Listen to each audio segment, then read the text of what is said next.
Hey guys, it's Abby here. As you know, I run XO Sailor Mars, and I've been talking a little bit about, lately kind of starting a vlog where we're going to talk about Sailor Moon stuff, so here it is. This can be the first installment of AbbySays, my new Sailor Moon vlog. So today, in this very first vlog ever, we're going to talk about Sailor Moon Crystal. Now, because as of right now, we only have one episode, we're just going to talk about sort of general things about Crystal, and then eventually when we have more, maybe after this whole first season is done, we're going to talk about it specifically in the storyline compared to Classic, and it'll be fantastic. But for right now, we're going to talk about new things. So for starters, let's talk about the title song, Moon Pride versus Moonlight Densetsu. Now maybe it's just me, but I feel like I've seen Sailor Moon so many times that Moonlight Densetsu no longer holds that nostalgic pull. It's adorable, it's from my childhood for me. I'm just kind of sick of it, to be honest. Moon Pride, in my mind, sort of captures everything that Moonlight Densetsu missed.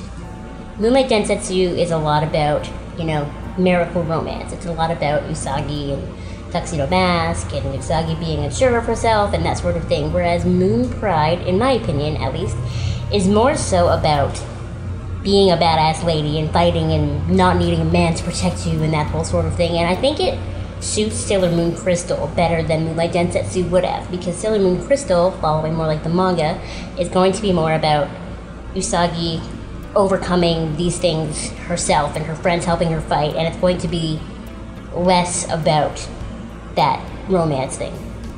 Also, in general, I just think it's kind of a more fun song, so I'm not gonna lie, Moon Pride gets this one for me. Moonlight Densetsu, sorry. Taking a backseat this time. Now, the next thing we have to talk about, which is probably one of the hotter topics lately, is the animation style. Now, in my opinion, what is important to remember is that Sailor Moon Crystal is not meant to be a remake. It's a reboot. So it's not supposed to be exactly like the original. So you had to go into this sort of thinking it was going to be very, very different.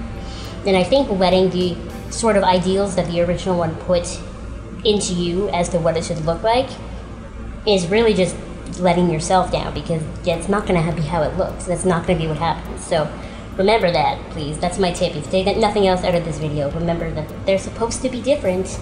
Pros of the animation style. Personally, I think it's really pretty. It sort of has a very distinct color scheme, and I like that. Everything's sort of pastel-y and flowy and pretty. I think it's very, very, very pretty, and that's something that I appreciate. Usagi's hair is another pro. All those sort of like strands of hair that are specifically flowing out of her dongos. I think it's definitely a lot prettier, and the skirts move nicer, and everything is definitely more elegant and more grown up. And because Sailor Moon Crystal is geared towards us older crowd that grew up with Sailor Moon, I think it's very, very important that the style sort of grew up with us. Another pro, in my opinion, is the CGI in the transformation sequence. And for some reason, a lot of people have mad beef with CGI. I don't know why people hate it so much. I understand their worries when we found out that there was going to be a little bit of CGI. CGI can look a little reboot-ish sometimes, but I think they did a really, really good job in Crystal with it.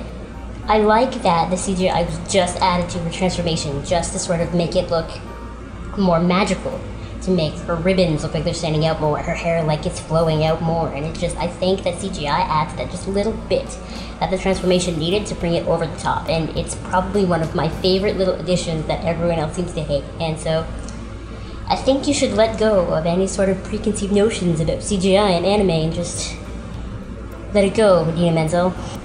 That being said, there are a couple of cons, a couple of things about this animation that is not my favorite. One being anatomy. Well, Abby, haven't you seen every other shoujo anime out there? Or the original anime, for that matter? Everyone's arms are too long. Everyone's legs are too long. All the eyes are too big. Yeah, I don't care. That doesn't make it better. That doesn't make it any more acceptable. My least favorite shot in that entire first episode is during her henshin. She puts her hands up, all the lights go, and then she gets all sparkly and blue, and it's just like a stick that hangs out of her arm. It's not like an arm. It's just awful. I really wish that, I know that that's closer to the manga style, And they were trying to stay true to the manga, that's what it was. But even in the manga, I was like, what are those fingers? What are those arms? I don't like it. I really wish they would have fixed that. And the only other thing that I don't like about the animation, and it's really not even a make or break thing for me, is the eyes, unfortunately. I just don't find them very expressive. Now you can respond to this with a cajillion images of Usagi making different faces, but I feel like a lot of her expression in this one is held in her eyebrows and in her mouth and in the blush that she gets in her cheeks, and her eyes are just the same all the time. Except for when she gets all watery, then they go all but I just don't like them. I feel like they're not as expressive. In the original anime, she was changing eye shapes and everything every 5 seconds, and it was a little over the top. But I just wish there was a little more variation in Usagi's eyes to sort of make it more of like to make Usagi a little more of the silly anime girl that's 14 years old she was originally intended to be.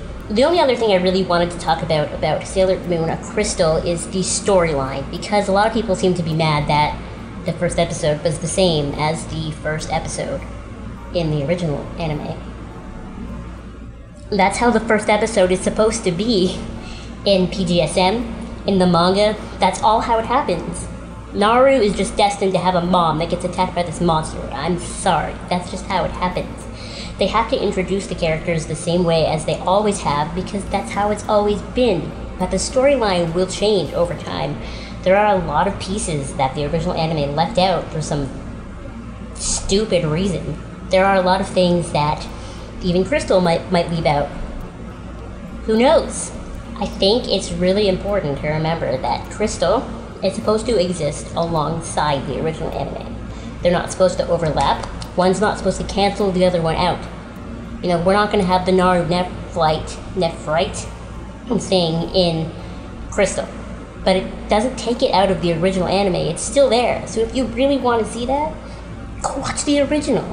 I just think it's important to go into Crystal with this open mind. It's this new thing, and it's going to be this fantastic thing, because after 20 years, which is as long as I've been alive, we're going to have brand new Sailor Moon stuff. And I just think it's important to not let whatever high expectations you gave yourself overshadow what awesome things could come with this. And that's kind of all I got to say about that. So thanks for watching, guys. If you liked this video, make sure you thumbs up it, or you blog it, or you subscribe to me, or whatever you kids are doing these days. If you have any other ideas for things that I should talk about in the Sailor Moon world or in the anime world in general, you can send them on over to me at exosailormars.tumblr.com/ask, I believe. That would be the way to message me. So thanks for watching. Bye!